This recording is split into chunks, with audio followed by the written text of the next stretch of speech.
Bom, hoje é 30 de janeiro, né? Primeira vez que eu venho esse ano aqui nessa casa.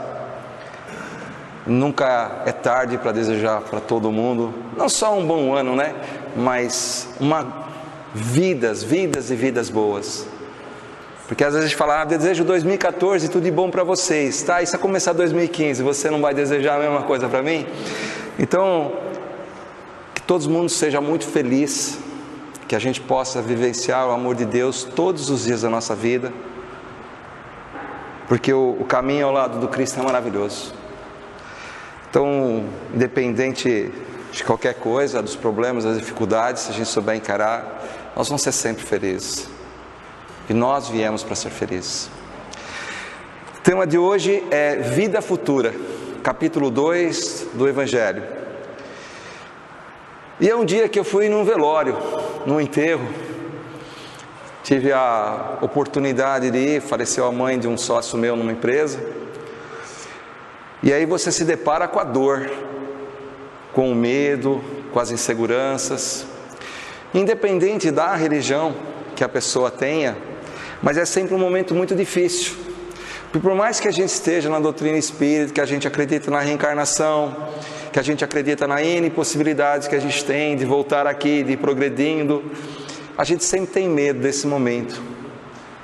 Eu não sei se o nosso medo é maior quando alguém que a gente ama vai, ou da nossa vez. Mas o importante é que a gente busque sempre a paz em todos os momentos. E a gente vê às vezes num enterro, as pessoas muito doloridas, muito sofridas, como se ali fosse o fim da vida das pessoas. Como se 10, 20, 50, 75 anos, como foi o caso, se extinguisse, se deixasse de lado e que a gente nunca mais fosse ver essas pessoas. Pelo menos fisicamente, com certeza nós não vamos ver, mas espiritualmente, como se a gente nunca mais tivesse a possibilidade de estar ao lado delas. E aí eu falo, bendita doutrina espírita, que nos mostra que não é o fim o desencarne físico. Então, quando eu vou falar de vida futura, eu fico pensando, logicamente, o que nós queremos realmente da nossa vida presente, que vai refletir na nossa vida futura. Então, o texto de hoje, ele começa quando Jesus está com Pilatos, e Pilatos pergunta se ele era rei, e ele diz, tu dizes. Fala assim, mas o meu reino não é deste mundo. Porque Jesus, apesar de ele ter vindo fisicamente no nosso meio, a proposta dele era muito mais ampla. Ele foi preparado por mais de 1000 anos para vir até a nossa época, para ser encarnado, ele demorou mais de 1000 anos. E por incrível que pareça, foi mais difícil para Jesus se encarnar depois de 1000 anos de condensação do que a morte física. Então ele vai dizer para Pilatos que o reino dele não é desse mundo, e que se o reino dele fosse desse mundo, os seus exércitos estariam combatendo para tirá-lo dali. Pilatos, a gente conhece a famosa frase, eu lavo as minhas mãos, não é? Segundo a história, Pilatos, depois desse episódio de Jesus, ele passou o resto da vida dele acreditando que as mãos deles estavam cheias de sangue. Então as pessoas que conviveram, e a história nos mostra isso, que ele lavava dezenas de vezes as mãos por dia. E esse suplício dele só terminou quando ele, voltando a Roma, já sem poder, porque ele tinha destituído de ser o representante do governo, ele se atira no alto de um vulcão extinto, mas pela queda ele acaba falecendo, ou seja, ele se suicida. E aí Jesus vai dizer, quem que é esse reino? E ele fala que esse reino é um verdadeiro tesouro, onde a traça e a ferrugem não consomem, onde os ladrões não vão roubar nada. E ele vem nos mostrar a importância de nós buscarmos esse reino, que na realidade para nós que somos espíritas, é o supremo, é o ápice de tudo. é o momento que nós vamos estar mais próximo de Deus, é exatamente nesse reino que é o reino de Deus, o reino de amor. É como se o sol estivesse irradiando em nossas vidas e nós não tivermos mais obscuridade nenhuma em nossa alma. Mas como a gente vai alcançar esse reino de Deus? Nós falamos muito na doutrina espírita da reforma íntima, que nós temos que mudar, que nós temos que melhorar, que nós temos que ser mais autênticos, que nós temos que ser mais honestos, que nós temos que ser mais caridosos, que nós temos que vivenciar mais as práticas do Cristo, ou seja, que nós temos que mudar para se sentir melhor, para ser pessoas melhores. Só que para essa mudança, nós temos que ter determinação. Aí eu vou contar uma historinha para vocês. Quando eu era jovem, isso faz alguns anos atrás apenas, eu namorava uma menina, eu tinha 18 anos, e o pai dela bebia tudo que ele via na frente ele bebia e fumava.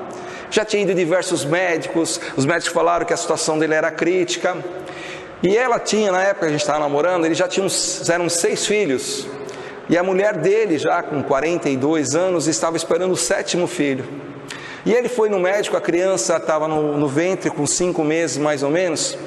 O médico chegou para ele e falou assim: seu João, o senhor quer ver sua filha nascer, o seu filho nascer? Ele falou: quero. Você quer ver essa criança crescer? Ele falou: é lógico que eu quero. Então para de beber e de fumar, senão você não vai durar 6 meses. Ele chorou um pouco, foi para casa. Quando ele chegou lá, na sexta-noite, eu estava lá na casa namorando. Ele virou para a família e falou assim: fui no médico, e o médico disse que se eu não parar de beber e fumar, eu morro em menos de 6 meses. E a partir de hoje, eu não vou mais fumar nem beber, porque a coisa mais importante na minha vida, acima do que a minha própria pessoa, é a minha família, são os meus filhos. E ele foi para o quarto. E nós ficamos na sala conversando, e nós começamos, confesso, a rir, porque nós não achávamos que ele ia tomar essa postura e ser realmente ter essa mudança, essa determinação. Os dias foram se passando, os meses foram se passando, a criança nasceu, e ele jamais colocou uma bebida na boca, ou jamais colocou um cigarro. O que é isso?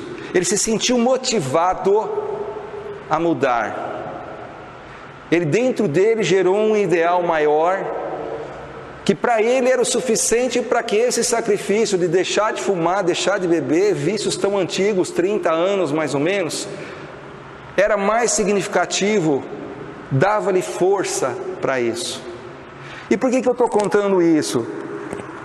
Porque nós temos que perguntar o que a gente realmente quer da nossa vida. Quais são os objetivos que nós temos na nossa vida? Será que nós temos a determinação para mudar os nossos comportamentos, para buscar alguma coisa mais suprema, que seria o reino de Deus? Será que no nosso dia a dia a gente tem essa convicção também? Será que a nossa fé é suficientemente esclarecida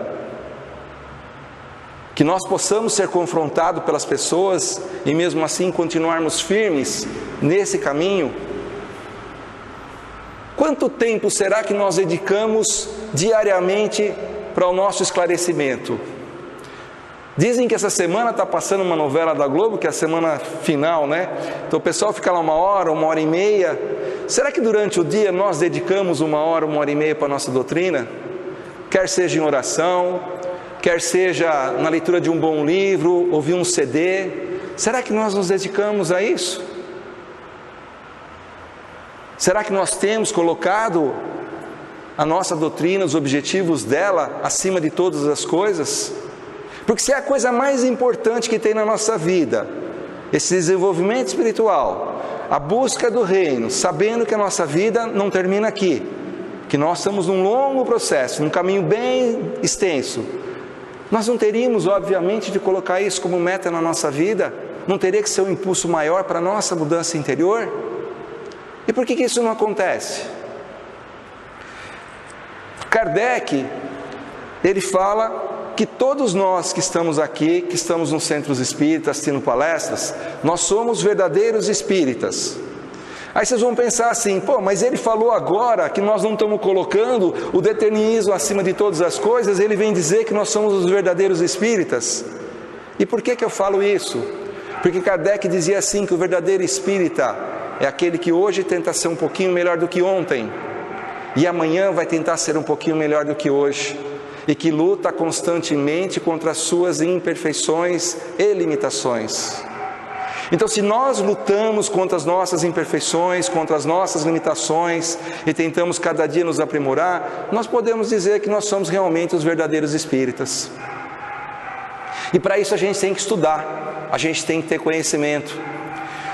Um amigo, um palestrante lá do Sul, ele conta uma história, que ele estava lá, ele é do Rio Grande do Sul, estava sentado na frente da casa dele num sábado, e ele como palestrante, tem muitas atividades, aquele sábado ele diz, excepcionalmente eu estava ali, quietinho, sem nenhuma atividade, e apareceu duas pessoas, uma pessoa bem de idade, né, uma pessoa com a idade já bem avançada, e um jovem, com uma revistinha, chamada, uma revistinha Sentinela, que veio conversar comigo. E aí não vai nenhuma crítica a esse tipo de pessoas, porque eles estão fazendo um trabalho maravilhoso, que muitas vezes a gente não tem condições de fazer e não se dedica para isso. E aí o rapaz mais novo chegou para ele e falou assim, o senhor tem religião? Ele disse, eu tenho. Passou mais um tempo, ele perguntou assim, mas qual a sua religião? E ele nos conta, eu enchi o peito e falei assim, eu sou espírita. O mais velho deu 2 passos para trás, tomou um susto, porque achava ainda que ser espírita é a religião do demônio. Isso foi há 4 anos atrás, ainda tem muita gente que tem essa visão. Aí diz que o mais novo olhou para ele e falou assim, mas o senhor é espírita de tambor? Tambor é umbanda, candomblé, que usa esses atabaques. Ele falou, não, na minha doutrina não tem imagem, não tem tambor, não tem nada. Aí ele falou assim, então o senhor é espírita de Allan Kardec? Ele falou, olha, eu nem conheço ele pessoalmente, não é meu parente, mas realmente Allan Kardec foi o doutrinador, ele foi o codificador da nossa doutrina. E esse jovem insistiu, então você acredita na reencarnação?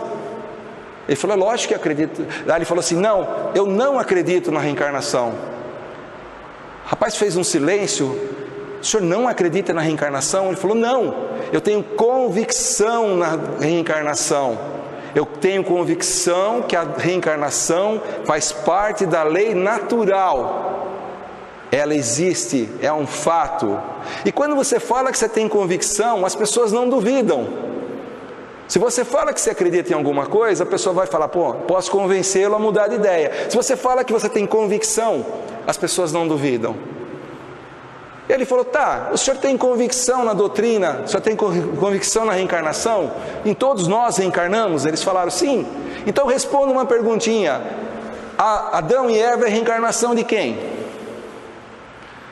Aí ele parou, falou, pô, eu estou aqui tomando meu chimarrão, um sol gostoso, o rapaz veio me fazer uma pergunta tão ridícula dessa. Aí ele falou assim, você tem a Bíblia aí? Ele falou, tenho. Então pega a Bíblia em Gênesis, acho que é o capítulo 4, vamos ler a história de Adão e Eva. E aí aquele mais velho começa a ler, e ele conta que Adão nasceu primeiro, e depois Eva nasceu da costela. E aí a gente brinca que costela não é carne nem de primeira, é carne de terceira.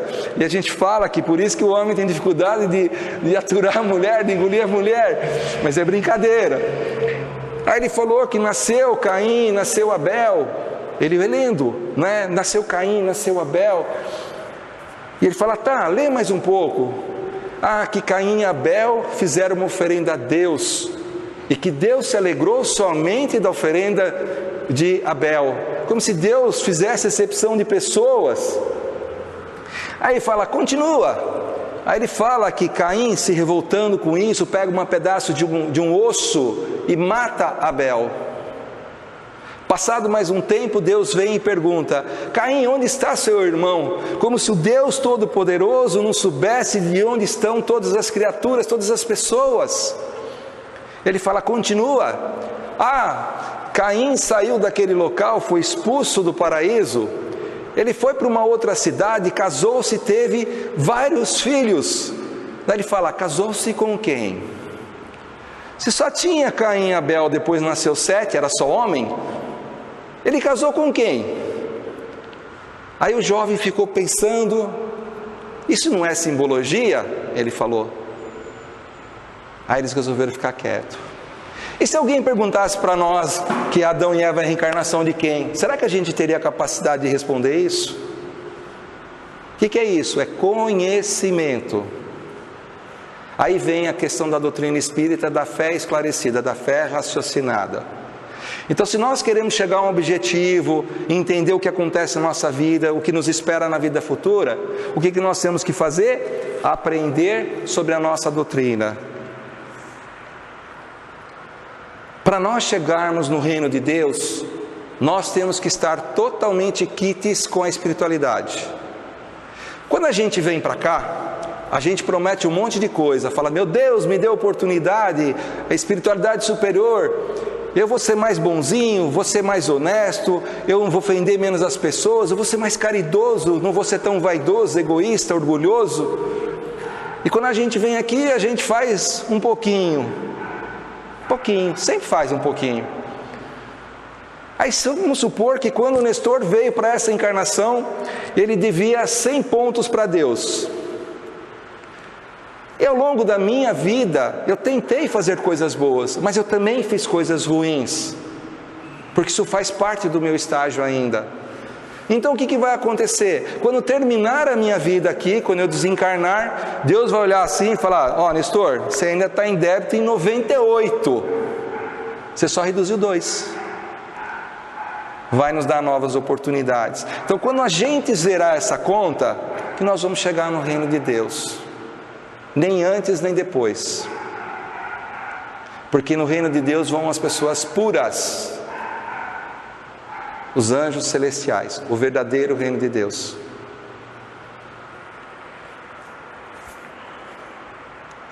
Temos que viver assim a nossa doutrina de forma mais plena possível. E nós vamos ser testados no nosso dia a dia. Amigos, colegas de trabalho, chefes, familiares, vão testar sim, vão testar a nossa paciência, a nossa tolerância, vão testar a nossa honestidade. E todos nós sabemos o que é certo e o que é errado. Se eu deixar esse computador aqui e for embora, todo mundo sabe que é meu. Se eu for embora, alguém pegar, essa pessoa não sabe que está agindo errado? Sabe que está agindo errado. É onde que nós temos os valores morais estabelecidos, como está no livro dos Espíritos, na nossa consciência. Hoje não dá para dizer que a gente não sabe o que é errado, não dá para dizer que a gente não sabe o que é certo. Então nós vamos ser testados sim, diariamente, se nós quisermos construir a nossa vida futura de uma maneira mais plena espiritualmente. Ao longo da história, a espiritualidade nos revela que mais de 1 milhão de pessoas morreram pela causa do cristianismo.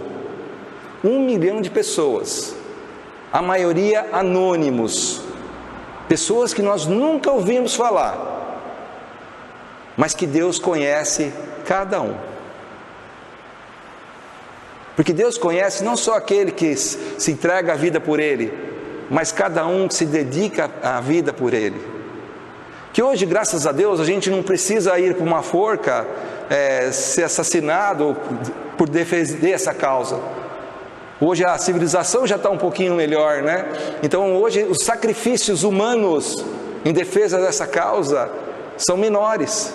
Isso faz parte já até do progresso da nossa natureza. Mas no início do cristianismo isso acontecia muito. Acontecia com Estevão. Estevão foi um dos primeiros mártires da nossa história, que ele foi apedrejado por Saulo, que depois se virou Paulo. E naquela época, eu gosto muito da história de uma pessoa chamada Inácio de Antioquia. Eu não sei se vocês já ouviram falar nele. Jesus, uma época, ele estava com os apóstolos começaram a discutir quem é o maior no meio deles. O que Jesus fez? Jesus estava sentado, chamou uma criança, trouxe aquela criança no seu colo e lhe disse assim: aquele que quiser ir no reino de Deus tem que se parecer como uma criança. Todos ficaram calados. Aquele menino chamava-se Inácio de Antioquia. Depois que Jesus morreu, passado alguns anos, João o Evangelista, e essa história é contada por Divaldo Franco, João o Evangelista, ele vai buscar Inácio de Antioquia, para trazê-lo ao meio, para que ele pudesse entender a doutrina, e Inácio abraça aquilo de tal forma, que está disposto a dar sua vida por isso. E o que acontece naquela época? Naquela época as pessoas que iam contrários ao regime de Roma, ou dos grandes monarcas, eles eram presos e eles eram levados para morrer na arena. E essa morte na arena era um espetáculo para eles. Então se colocava lá 100, 120 mil pessoas na arena, e colocavam-se leões, às vezes uma semana sem comer, e soltavam os leões para comer aquelas pessoas. E Inácio de Antioquia soube que ele ia morrer, e ele estava sendo transportado de um lugar para outro, para ir para o Coliseu, e no meio do caminho ele se depara numa montanha muito elevada, e ele começa a ver aquelas construções magistrais, ele começa a ver aquelas planícies maravilhosas, o sol batendo no rosto dele, e ele começa a rir. O guarda do lado dele não entende nada, ele diz assim: mas Inácio, por que você está rindo? Você não sabe que você vai morrer amanhã? Ele falou: sei. E por que você está rindo? Você está rindo da minha cara? E aí o guarda lhe dá 2 tapas, frente e verso, não é que a gente costuma dizer, e ele continua rindo mesmo com a boca ensanguentada, e ele fala assim: eu estou vendo essa natureza, essas construções, tudo que Deus dá para vocês que não acreditam nele, o que terá reservado para mim, que dedico a minha vida para ele?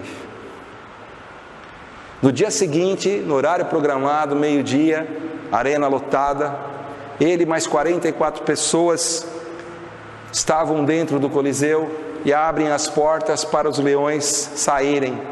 Inácio fecha os olhos, se ajoelha e começa a agradecer a Deus pela oportunidade da sua vida em nome da causa. Passa 5 minutos, ele escuta barulhos, gritos, choros e não sente nenhuma dor. Ele resolve abrir os olhos, ele se depara com a seguinte cena: os leões todos do lado dele, as outras pessoas mortas no outro canto, e ele começa a chorar, fecha os olhos novamente e diz assim: eu não sou merecedor nem de morrer pela causa que eu defendo. Ele começa a ter depressão naquele momento. Aí um anjo vem e lhe diz o seguinte: Inácio, por que choras? Eu choro porque todos os outros deram a vida à causa e isso eu consigo. Aí esse anjo teria lhe dito: Inácio, morrer na arena, no meio dos leões, é a coisa mais fácil que tem. O duro é você enfrentar as verdadeiras feras, as feras que estão na nossa sociedade. Você vai ser poupado para continuar dando seu exemplo. Existe uma explicação científica, tá? Com relação a por que os leões não pegaram ele. Que os leões são distintos, eles sentem o cheiro da carne. Só que a espiritualidade de Inácio de Antioquia era tão elevada que ele já não transpirava como um ser humano transpirava. Então eles não comeram o Inácio por causa disso. É lógico que tem toda uma explicação espiritual, ou seja, era um ser tão elevado que ele já não tinha o mesmo odor que nós tínhamos. E isso aconteceu também no Antigo Testamento. Eu não vou lembrar agora da pessoa, mas aconteceu a mesma coisa com ele. Então será até que ponto nós estamos dispostos a dar nosso testemunho, a dar nossa vida, para que esse reino de Deus um dia a gente alcance realmente? Até que ponto nós estamos dispostos a fazer a reforma íntima todos os dias? Agostinho dizia que quando ele chegava no final do dia em casa, ele fechava os olhos antes de dormir e ficava pensando tudo o que tinha acontecido naquele dia, o bem que ele deixou de praticar e o mal que ele fez. E ele colocava como meta para o dia seguinte fazer coisas boas para apagar os erros que ele cometeu. Essa é uma grande forma de fazer nossa reforma íntima. Mas até que ponto nós paramos no final do dia e temos coragem de fazer isso? Porque admitir que errou, admitir que deixou de fazer as coisas, tem que ter muita coragem. E essa coragem, ela é característica dos verdadeiros cristãos. De não ter medo de mudar. De não ter medo de um dia estar sozinho, porque Deus nunca nos abandona. E para nós alcançarmos o reino de Deus, Deus tem que estar sempre no centro da nossa vida. E a gente erra muito quando a gente começa a achar que nós temos um valor maior do que a gente merece. Emmanuel, ele diz que o mal surge quando você tira Deus do centro da sua vida e começa a achar que você sabe alguma coisa. Porque normalmente a gente pensa que sabe, esse é o nosso grande problema. E isso serve para qualquer doutrina, para dirigente, para palestrante. Nós achamos que sabemos alguma coisa, mas nós não vivemos sem a presença de Deus em nossas vidas. Esse é o recado que eu queria dar para vocês. Obrigado pela oportunidade. E que realmente ao longo desse ano possamos ser felizes, fazendo a nossa reforma diária. Porque nós temos condições sim de fazer essa reforma. Só basta querer. Por isso que eu falei do nosso objetivo. Qual é o nosso objetivo? É ser feliz completamente. Não ter medo, não ter insegurança. Esse é um trabalho longo, que só depende da gente. Tenham todos muita paz. Que Jesus Cristo continue nos abençoando, nos acompanhando. E nós nunca deixemos de ter realmente Deus no centro de nossas vidas. Que assim seja.